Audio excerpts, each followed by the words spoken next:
फैसल ने चौक से U turn लिया और वापसी के लिए मुड़ा। वो सुबह से यूं ही मटर गश्त कर रहा था। कराची की आए रोज बदलती सूरत हाल ने उनकी जिम्मेदारियों में भी इजाफा कर दिया था। उसके सारे साथी भी उसकी तरह शहर में मुख्तलिफ मकामात पर घूम रहे थे या किसी मुतय्यन जगह मशकूक अफराद को ताड़ने में मसरूफ थे। थोड़ी देर बाद ही शेर शाह कॉलोनी से होता हुआ वो निश्तर रोड पर चढ़ा। वहाँ से उसका रुख साहिल समंदर की तरफ हो गया। इस दौरान एक सफेद कार बराबर उसका पीछा करती रही। फैसल के जहन में ताक़ुब का गुमान तक नहीं था, वरना उसकी पेशा वराना नजरें आसानी से ताक़ुब में आने वालों को भांप लेती। आगे आने वाले दोराहे पर वो जिनाह रोड की जानिब मुड़ गया। इसी अस्ना में उसका ताक़ुब करने वाली कार की रफ्तार तेज हुई और अगले ही लम्हे कार की जोरदार टक्कर ने उसे हवा में उछाल दिया। नीचे गिरते ही उसकी आंखें बंद हो गईं। सफेद कार रुक गई। दो आदमी भागते हुए बाहर निकले। इर्द गिर्द चलने वाली ट्रैफिक भी रुक गई थी। ज्यादातर लोग वहां फैसल के गिर्द जमा थे। सफेद कार से निकलने वाले दोनों आदमियों में एक अफसोसनाक अंदाज में सर हिलाते हुए बोला, ओह ये तो काफी सीरियस लगता है, अस्पताल ले जाना पड़ेगा, चलो उठाओ इसे। दूसरे बंदे ने उसकी तायद करते हुए फैसल के कंधों के नीचे हाथ डाला। हाजरीन में से चंद हमदर्द भी बेसाख्ता उनका हाथ बटाने लगे। चंद मिनटों में ही वो सफेद कार की पिछली नशिस्त पे मुंतकिल हो गया था। सफेद कार का ड्राइवर तेजी से बोला, भाई हम इसे हॉस्पिटल ले जा रहे हैं, आप लोग बराए मेहरबानी किसी तरीके से करीबी थाने में इत्तला दे दो ताकि पुलिस इसकी मोटरसाइकिल संभाल ले। अब ये इस काबिल नहीं रही कि चलाई जा सके, वरना हम ये भी साथ ले जाते। ये कहते ही उसने कार आगे बढ़ाई और जिनाह रोड पर मोड़ दी। उसी रोड पे थोड़ा सा आगे जाके वो असेंबली हॉल रोड पर मुड़कर जिनाह अस्पताल जा सकता था, मगर उसका कोई इरादा ऐसा नहीं था। ड्राइवर पिछली नशिस्त पर फैसल का सर गोद में रखे बैठे शख्स से मुस्तफसिर हुआ। राजू ज्यादा सीरियस तो नहीं है? वो बोला, सांस तो सही चल रही है, उम्मीद है इतनी जल्दी नर्क में नहीं पहुंचेगा। और ड्राइवर ने इत्मीनान से सर हिलाते हुए कार की रफ्तार बढ़ा दी। रणधीर साहब को इत्तला दे दो। इस मर्तबा उसका मुखातिब साथ बैठा हुआ शख्स था। वो अस्बात में सर हिलाते हुए मोबाइल निकाल कर नंबर डायल करने लगा। जी सर, रमेश बोल रहा हूँ, हम कामयाब रहे हैं और ठिकाने की तरफ रवाना है। रणधीर जवाबन बोला, ठीक है, मैं भी वहीं पहुंच रहा हूँ, शायद महाराज भी तशरीफ ले आए। वो बोला, ठीक है सर, हम मुंतजिर रहेंगे। राब्ता मुनक़ता करके वो ड्राइवर से मुखातिब हुआ, मेजर रोहित साहब भी आ जाएंगे शायद। ड्राइवर बोला, आज भगवान ने चाहा तो शाबाशी मिलेगी। और ड्राइवर की इस बात पे उनके चेहरों पर मुस्कुराहट दौड़ गई। ये कैसे हुआ? फैसल तो बच गया है ना? आतिफ के लहजे में शामिल परेशानी उसकी अपने मातहतों से गहरी मोहब्बत को जाहिर कर रही थी। इमरान ने कहा, ये तो मालूम नहीं सर, बस इतना पता चला है कि पुलिस को नामालूम नंबर से उस एक्सीडेंट की इत्तला मिली। खबर देने वाले ने बताया कि जिस कार के साथ उसकी मोटरसाइकिल की टक्कर हुई है वो उसे हॉस्पिटल ले गए हैं, जबकि मोटरसाइकिल पुलिस वाले उठा लाए। हमारे मखसूस नंबर को पहचानते ही थानेदार ने हमें मुत्तला करना जरूरी समझा और मैंने भी बगैर किसी ताखीर के आप तक पहुंचा दी। इमरान ने तफसील से सूरत हाल से आगाह किया। आतिफ बोला, एक्सीडेंट की लोकेशन कौन सी बताई है? वो बोला, जिनाह रोड सर। आतिफ ने कहा, ठीक है, यूं करो, जिनाह अस्पताल जाकर चेक करो, अपने साथ सुहेल को भी ले जाओ, उम्मीद है वो वहीं मिलेगा। अगर खुदा न खास्ता वहाँ न मिले तो फिर तमाम को कॉल करके मुख्तलिफ अस्पतालों में चेक करने का कह देना और जैसे ही उसके बारे में कोई इत्तला मिले फिल फौर मुझे आगाह करना। इमरान बोला, ठीक है सर। ओके, खुदा हाफिज कहकर वो इमरान से राब्ता मुनक़ता करके सिद्दीकी साहब का नंबर डायल करने लगा। सिद्दीकी साहब की आवाज आई, जी आतिफ मियां, और जवाबन वो उसे फैसल के साथ होने वाले हादसे की इत्तला दे रहा था। सिद्दीकी साहब बोले, ओके, इस बारे में मुझे अपडेट रखना। आतिफ ने कहा, बाकी सर उन आदमियों से कोई ऐसी अहम बात पता नहीं चल सकी, अलबत्ता चंद मजीद गंदी मछलियों की बाबत मालूम हुआ है जिनकी निगरानी के लिए आदमी मुतय्यन कर दिए हैं। सिद्दीकी साहब बोले, उन्हें भी उठवा लो। आतिफ ने कहा, ठीक है सर, फैसल के बारे में क्लियर हो जाए तो उठवा लेता हूँ। और सिद्दीकी साहब ने खुदा हाफिज कहते हुए फोन ऑफ कर दिया। कराची के इलाके का इलाहाबाद फ्लाईओवर के करीब धमाका। रोशनी के शहर कराची को तारीक करने की साजिशें बेनकाब। भारतीय एजेंसी रॉ की चालबाजियां, मक्कारियां, एक ऐसे नौजवान की दास्तान जिसे हालात ने दहशतगर्द बनने पर मजबूर किया। बदनाम ज़माना एजेंसी ब्लैक वाटर के गलीज धंधे, पाकिस्तानी ISI के कारनामे, मुल्क की खातिर कुर्बानियां, स्नाइपर और भगोड़ा के बाद पेश खिदमत है रियाज आकिब कोहलर का एक और शाहकार नॉवल दलदल।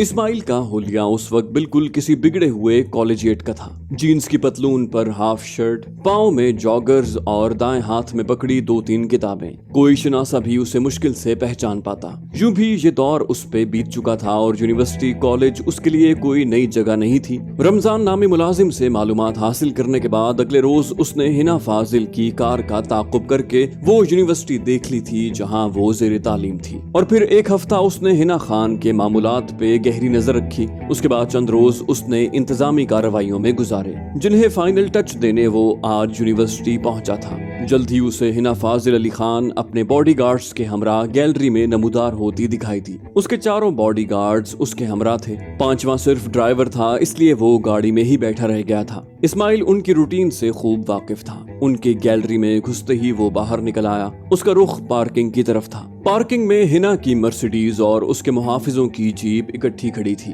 ड्राइवर गाड़ी से बाहर टहलने के अंदाज में घूम रहा था। थोड़ी देर वहीं घूमने के बाद ड्राइवर का रुख यूनिवर्सिटी की कैंटीन की तरफ हो गया। इस्माइल जानता था कि छुट्टी तक बाकी का टाइम उसने कैंटीन में ही गुजारना है। हिना खान के 2 बॉडीगार्ड्स भी उसे क्लासरूम तक छोड़ने के बाद कैंटीन में ही आ जाते थे, जबकि 2 हिना के दाएं बाएं मौजूद रहते। ड्राइवर के कैंटीन के अहाते में घुसते ही इस्माइल दाएं बाएं का जायजा लेते हुए मुहाफिजों की जीप की जाने बढ़ा। जीप के करीब पहुंचते ही उसने खुद साख्ता ठोकर खाई और उसके हाथ में पकड़ी किताबें जमीन पर गिर गईं। खुसूसन नोटबुक के औराक तो बेतरतीबी से बिखर गए थे। वो जल्दी से नीचे बैठकर उन्हें समेटने लगा। बैठे बैठे 1-2 कागज उसने गैर महसूस अंदाज में जीप के नीचे सरका दिए। एक दफा फिर दाएं बाएं का जायजा लेने के बाद वो जीप के नीचे कागज निकालने के बहाने घुस गया। उस वक्त एक डिक्शनरी नुमा मोटी किताब उसके हाथ में थी। नीचे लेटते ही उसने किताब को खोला। किताब के सफात को बड़ी खूबसूरती के साथ दरमियान से काटा गया था। ऐसे के गत्ते के खुलते ही एक चौकोर शगाफ सा दिखाई देता।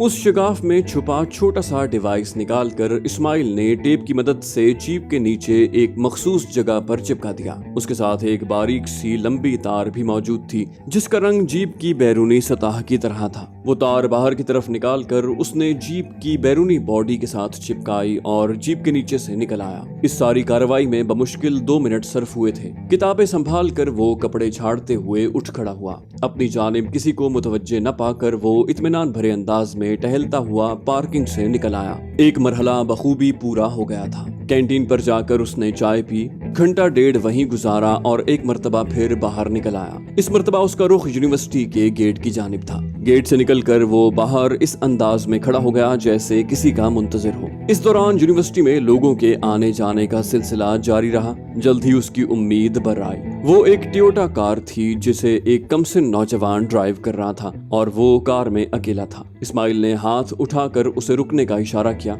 वो उसके करीब रुकता हुआ मुस्तफसिर हुआ, जी मिस्टर। इस्माइल ने कहा, दोस्त चौक तक अगर लिफ्ट मिल जाती। नौजवान फ्रंट सीट का दरवाजा अनलॉक करता हुआ बोला, बैठो। और इस्माइल शुक्रिया कहते हुए उसके साथ बैठ गया। वो बमुश्किल 50 गज चला होगा कि इस्माइल ने अचानक कहा, 1 मिनट गाड़ी रोको। नौजवान गाड़ी रोकता हुआ नागवारी से मुस्तफसिर हुआ, क्या मसला है भाई? इस्माइल बोला, कोई खास नहीं। और उसने जेब से परफ्यूम की शीशी की मानिंद एक बोतल निकाली और उसके स्प्रे का रुख उस नौजवान की जानिब करते हुए बटन दबा दिया। बोतल से एक तेज फुआर खारिज होकर उसके चेहरे से टकराई। इस असना में उसने कुछ कहने के लिए लब हिलाए मगर अपनी कोशिश में वो नाकाम रहा। जूद असर दवा ने उसे बेहोश करने में 1-2 सेकंड ही लगाए थे। उसके बेहोश होते ही इस्माइल ने उसे खींचकर अपनी जगह बिठाया और खुद ड्राइवर सीट संभाल कर कार आगे बढ़ा दी। वो नौजवान इस अंदाज में सीट से टेक लगाए बैठा था जैसे नींद में हो। आधे घंटे के सफर के बाद वो एक ऐसे रोड से गुजरा जहाँ रश कुछ कम था। वहाँ कार रोककर उसने बेहोश नौजवान को पिछली सीट पर मुंतकिल किया।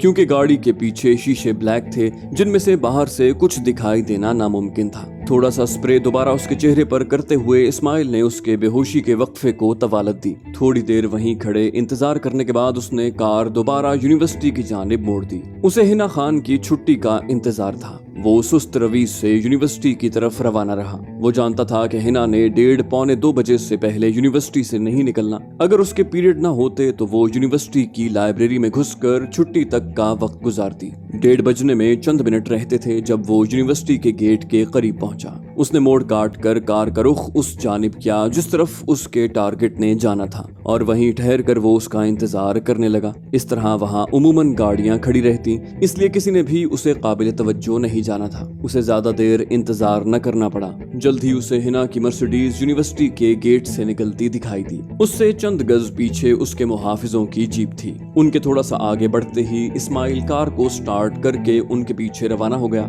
सारा काम उसके प्लान के मुताबिक हो रहा था। उसका मकसद हिना फाजिल अली खान को अगवा करना था। जैसे ही वो लिंक रोड आया जिस पे गाड़ियों का रश बहुत कम हो जाता था, इस्माइल ने टोयोटा की स्पीड बढ़ाकर जीप को क्रॉस किया। रोड खाली होने की वजह से हिना की कार और उसके मुहाफिजों की जीप की रफ्तार में भी इजाफा हुआ था। एक मुनासिब जगह पर पहुंचकर इस्माइल ने जेब में हाथ डालकर एक चपटा सा रिमोट निकालकर अपना हाथ खिड़की से बाहर निकाला। रिमोट के सामने एक छोटी सी बत्ती लगी हुई थी। उसका रुख जीप की तरफ करते हुए उसने बटन प्रेस कर दिया। जीप का और उसका दरमियानी फासला 20 गज के करीब था। अगले ही लम्हे एक जोरदार धमाका हुआ। इस्माइल की कार बुरी तरह लहराई मगर उसने संभाल ली। जीप के टुकड़े बमा उसके सवारों के हवा में उछले। चंद गाड़ियों के ड्राइवर अपनी गाड़ियों पे कंट्रोल न रख सके थे और उनकी गाड़ियां दूसरी गाड़ियों से टकरा गई थी। ज्यादातर गाड़ियां अपनी जगह पे रुक गईं और उनके सवार सूरत हाल मालूम करने के लिए उतरे। इस्माइल ने अपनी कार बिल्कुल हिना की मर्सिडीज के साथ जा रोकी। मर्सिडीज का ड्राइवर भी इस्माइल के अंदाजे के मुताबिक कार से बाहर निकला और ये देख करके तबाह होने वाली उसकी साथियों की जीप है वो हादसे की समत दौड़ा। इस्माइल जल्दी से कार से निकलकर हिना की मर्सिडीज में घुस गया। वो अपनी सीट पर बैठी पीछे मुड़कर देख रही थी। दरवाजा बंद होने की आवाज सुनकर उसने सामने देखा। ए तुम कौन हो? हैरानी के साथ उसके लहजे में गुस्सा भी शामिल था। उसे कोई जवाब देने की बजाय इस्माइल ने जेब से स्प्रे की शीशी निकालकर उसके चेहरे पर स्प्रे कर दिया। अगले लम्हे वो अपनी सीट के दाएं जानिब गिर गई। अगर उसका ड्राइवर जीप से न निकला होता तो उसके साथ भी इस्माइल ने यही करना था। इस सारी कार्रवाई में इस्माइल को चंद मिनट से ज्यादा नहीं लगे थे। मर्सिडीज स्टार्ट थी। हैंड ब्रेक का बटन प्रेस करते हुए उसने लीवर नीचे किया और कार आगे बढ़ा दी।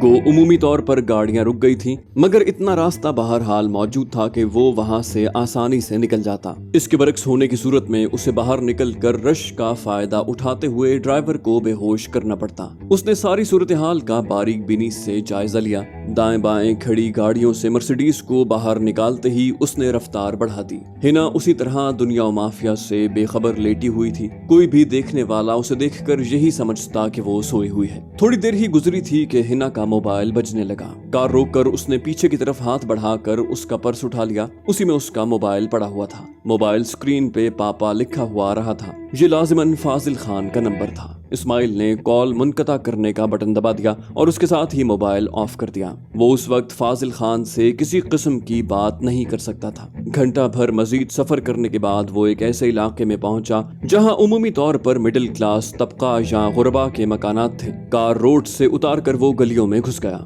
चंद गलियां अबूर करने के बाद उसने कार एक छोटे से मकान के सामने रोकी। बैक मिरर में उसे 2-3 आदमी दिखाई दे रहे थे। वो उनके गुजरने का मुंतजिर रहा। जैसे ही वो आगे गुजर गए वो जल्दी से नीचे उतरा और मकान के दरवाजे का ताला खोलकर उसने हिना को उठाया और जल्दी से अंदर घुस गया। ये एक छोटा सा मकान था जिसमें बमुश्किल 2 कमरे, उनके सामने एक बरामदा और बरामदे ही में एक छोटा सा किचन बना हुआ था। सहन भी मुख्तसर था। ये मकान उसने किराए पर हासिल किया था। हिना को कच्चे फर्श पर लेटाकर उसने कमरे का ताला खोला और फिर उसे दोबारा उठाते हुए अंदर घुस गया। छोटे से कमरे में पड़ी चारपाई जिसका फ्रेम लोहे का था और उसकी बुनाई प्लास्टिक की नवार से की गई थी। उसे चारपाई पर लेटाकर उसने एक रस्सी से उसके हाथ पांव बांधे, मुंह पे टेप चिपकाई और बाहर निकल आया। कमरे और मकान के बैरूनी दरवाजे को ताला लगाकर वो दोबारा कार में बैठा। थोड़ी देर बाद उसकी कार कराची से बाहर जाने वाली सड़क पर तेज रफ्तारी से उड़ी जा रही थी। फैसल को होश आया। उसने खुद को फर्श पर बिछे एक गद्दे पर लेटे हुए पाया। पहले तो उसे याद ना आया कि वो कहाँ है। आहिस्ता आहिस्ता उसका शऊर जागा और उसे याद आया कि उसकी बाइक के पीछे से कोई गाड़ी टकराई थी जिससे वो पुख्ता रोड पर गिरकर बेहोश हो गया था। लेकिन होश आने पे मुझे अस्पताल या किसी क्लिनिक में होना चाहिए था। इसके बरक्स वो जगह हवालात की मानिंद थी। उसके जहन में एक सोच उभरी। उसी वक्त कमरे का इकलौता दरवाजा खोलकर एक आदमी ने अंदर झांका। उसे होश में देखकर वो दरवाजे से ही वापस मुड़ गया। फैसल का अंदाजा था कि वो किसी को उसके होश में आने की इत्तला देने के लिए मुड़ा था। थोड़ी देर बाद कमरे में घुसने वाले चंद आदमियों ने उसके अंदाजे की तस्दीक कर दी। सबसे आगे वाला चेहरा उसे जाना पहचाना लगा, मगर उसे याद ना सका कि उसने उसे कहाँ देखा है। लेकिन आने वाले ने आते ही अपना तारुफ करवा कर उसकी ये उलझन दूर कर दी। मुझे मेजर रोहित चक्रवर्ती कहते हैं। फैसल के मुंह से एक गहरा सांस निकला। उसे पता चल गया कि वो रॉ की कैद में था। यकीनन तुमने मुझे पहचान लिया होगा। रोहित की आवाज में गहरे तकब्बुर की झलक थी। फैसल ने जानबूझकर नफी में सर हिलाया। वो बोला, चलो अब जान जाओगे। वो इत्मीनान से बोला, इसकी भी जरूरत नहीं है। मेजर रोहित उसकी बात का जवाब देने की बजाय मुस्तफसिर हुआ। तुम्हारा नाम? वो बोला, फैसल। क्या काम करते हो? वो बेखौफी से बोला, तुम्हें पता है, वरना अगवा क्यों करते? मेजर रोहित ने कहा, बड़ी बात है भाई। बहरहाल मैंने तो तुम्हें ISI का समझ के उठवाया है। फैसल ने कहा, मैं CI का हूँ। रोहित ने कहा, गुड, तेरी साफ गोई पसंद आई। फैसल ने कहा, मुझे तेरी पसंदीदगी की कोई जरूरत नहीं। मेजर रोहित ने पूछा, अच्छा, पार्वती को जानते हो? फैसल ने कहा, हाँ, अब उसका नाम शहजादी है। उसने इस्लाम कबूल कर लिया है। मेजर रोहित ने कहा, मगर कैसे? इतना बड़ा कदम उसने कैसे उठा लिया? फैसल ने कहा, ये तो मेरे रब का करम है, जिसे हिदायत दे दे। रोहित बोला, मुझे तफसील से बताओ। फैसल ने कहा, तफसील इतनी है कि वो हमारी कैदी बनी और एक दिन हमारे एक आदमी की गफलत की वजह से कैद से फरार हो गई। काफी तलाश के बाद भी उसका पता न चला। चंद माह के बाद वो खुद ब खुद वापस आ गई और वो मुसलमान हो चुकी थी। उसके हमरा उसका शौहर भी था। बीच की तफसीलात का मुझे इल्म नहीं। फैसल बीच की अहम बातें हज़फ कर गया था। रोहित ने पूछा, वो वापस क्यों आई थी? फैसल ने कहा, शादी करने से पहले वो माजी से नाता तोड़ना चाहती थी। उसे खौफ था कि जिंदगी के किसी मोड़ पर पहचानी गई तो उसका बना बनाया घर तबाह हो जाएगा। इसलिए उसने नई जिंदगी शुरू करने से पहले गिरफ्तारी दे दी। हमने भी उसके खुलूस को देखते हुए उसे माफ कर दिया।